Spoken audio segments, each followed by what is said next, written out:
Hey guys, Happy New Year. Hope you're off to a great start for 2021. If you're anything like me, you've spent the last several days trying to organize your entire life to varying degrees of success. So I thought we could get organized together, take a look at the week ahead, and also at the month of January, because there's several big news stories just to have on your radar. So first things first, we have a new Congress. Lawmakers were sworn in on Sunday, January 3rd. January 3rd, by the way, is determined by the U.S. Constitution. It's not that lawmakers suddenly wanted to work on a weekend. So I thought you should know about that. The House of Representatives, what's to know over there is that Democrats maintain control of the House. So they did lose some seats to Republicans. Republicans gained some seats in the recent election period, but it doesn't change the dynamics in the House. The House of Representatives is still controlled by Democrats.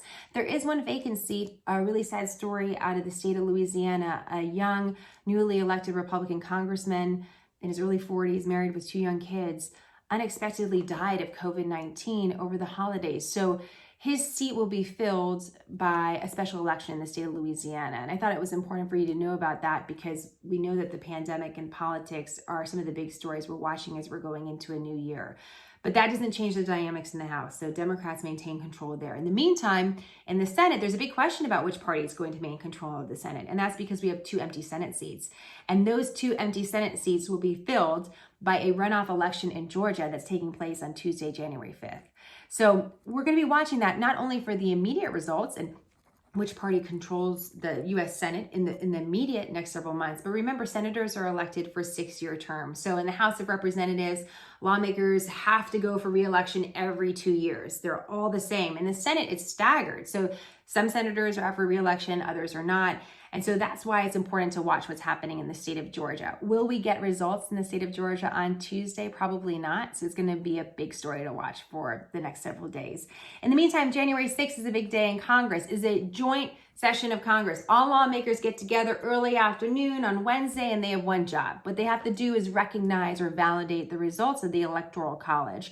And this is when they can challenge results if they want to. We're going to do a deep dive into what that actually looks like and what actually takes place.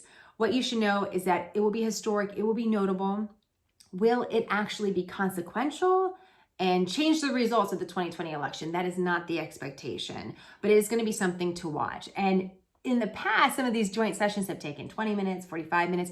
This is expected to go for several hours. In fact, it could even go into Thursday. So this is going to be one of the biggest stories to watch for the week. In the meantime, on Friday, we're not going into the weekend quietly. We have a jobs report. So we're going to get a new unemployment rate in America on Friday. And also the Supreme Court is holding a conference. So this is when they get together. You don't get to watch. They're behind closed doors. One of the things they do is they decide which cases they're going to hear, which cases are petitioning the Supreme Court. Some of these cases actually have to do still with the 2020 election. And so that's one of the things that we're going to be watching. Again, whether or not these cases will be taken up by the Supreme Court, whether or not they'll be consequential in any real way. There's no way of telling that right now. That's not the expectation. 2020 taught us anything is to have humility. We can't tell the future, but I want to be very clear about the expectations. We haven't seen legal challenges rise to the level where the Supreme Court is going to be hearing them, or that it looks like they could have the ripple effects to change the results of the 2020 election. So just want to be clear about that.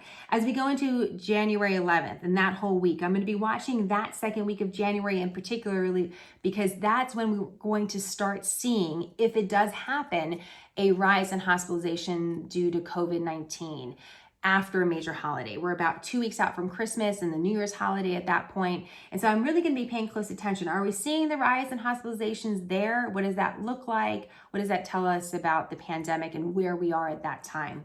Also on January 12th, this is going to be a notable day. This is when it's scheduled to be a federal execution of a woman inmate. We haven't seen that in decades in America. This woman was found guilty of a horrific crime.